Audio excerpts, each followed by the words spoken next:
I'm fixing to move both Johns. Unless you change your name and put your business on there, I'm fixing to move everyone. Yeah, yeah, it's fine. You were Sorry, you Jeff. didn't you interrupt Jeff and Jerry one more time, I swear to God. I thought we were getting a nice intro there, a little guitar riff. I was kind of about that a little bit, but no. Yeah, so kind of just really getting right into it. So we lived in Houston for a couple years. I was working with Major League Baseball. We found out during my last season there that Jerry was pregnant. Moved home November of 2023. Our son was actually born the day after we won the World Series, so that whole month and a half leading up to it was a bit of a blur. We then started our business formally about 3 months after that out of a CrossFit gym. I had been working out there for a couple of months, and we just figured let's get this rolling.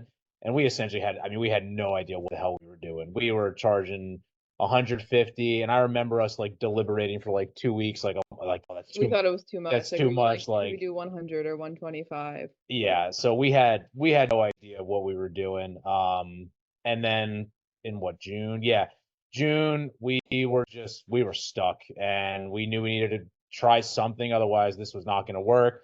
Joined another coaching program, and I mean, honestly, you guys can see there based off the graph that Jerry put together, we pretty much Our like, monthly average, I think, yeah, was actually like we compared before and after. It was like maybe even like $100 less than compared to before we joined that coaching program. So clearly that was not working, and that's yeah, why we were so hesitant at first to even like upgrade on DPT Preneur. But Jeff started attending the weekly calls on the lowest program, I think back in like December December, or yeah. January.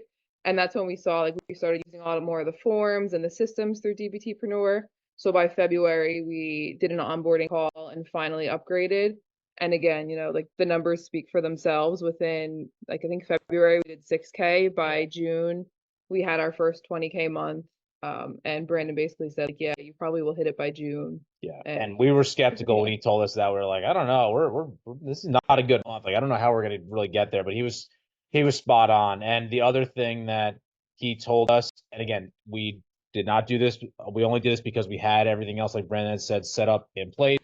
But we had Jerry leave her PRN job at the time, and her doing that allowed me the ability to go out more in the community, go to classes and whatnot, because then she could be home to watch her son when I'm out, just trying to get more awareness throughout the community.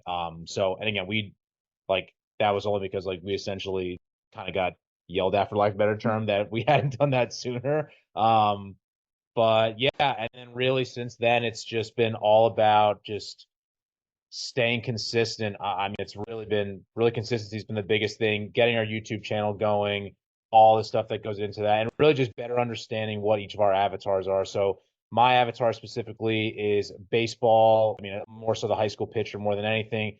Jerry is in pelvic floor, so really just dialing into those avatars. I mean, I still see a lot of CrossFitters just because I go to CrossFit, but in terms of all of our social media stuff, anything like that, that was all from just dialing in on baseball. Like I got in touch with a local travel baseball coach because they found our page and saw, oh, this guy just knows baseball, and they've sent us a ton of guys since then. So I mean, had we not done that, that probably would not have happened.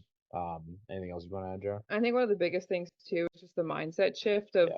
providing free value to people. And not always like, yes, you need to sell, your free content, but really just being more of like a giving nature and providing value rather than just trying to ask and take. So I think that was like one of the big things that really helped, especially with cold leads and like getting more traffic through the internet.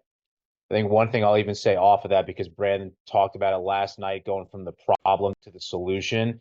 In February, we were like just trying to really figure out. We had all these people coming for evals, but no one was converting. And Brandon helped us see that we were not providing a solution to people when they would come into us, so they weren't moving forward with any packages. And since we made that shift of really the big focus of that first visit is the solution more than anything, that was a huge game changer in our process. And it didn't feel salesy. Like that was honestly we felt like we were trying to get rid of some bad habits from our sales process from the prior coaching program we were in. And once Brandon and them talked to us about how to go about that, it was a huge difference in every way, shape, and form. Yeah, so I'm gonna just clarify. I remember the first thing when I talked to them, Jerry's like, "Oh yeah, I spent all this time doing this, but I want to grow this business." I was like, "Why do you have that job? How much does it pay you?" Right? So Yeah, it's very, very I don't know why we didn't do it sooner. Yeah. That was stupid of us. yeah, Like, yeah. Yeah, I'm pretty sure I sent you a resignation template too. So Yeah, let's I just- think the next day I sent my resignation in. And I'm out of here. Yeah. So when you see that spike there, the other thing we did do, which we'll talk about more later this week, is we actually added an MR model, but they also did the ecosystem lift. But I'm going to say though, with them, they both actually did the work and didn't stall. They took action, right? It's something where they were being action takers, and by them just taking action.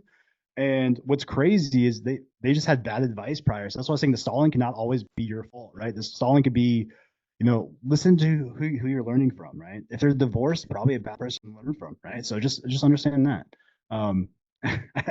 Right. So just again, look at the mindset of the person you're learning from and then try to adopt it. All right.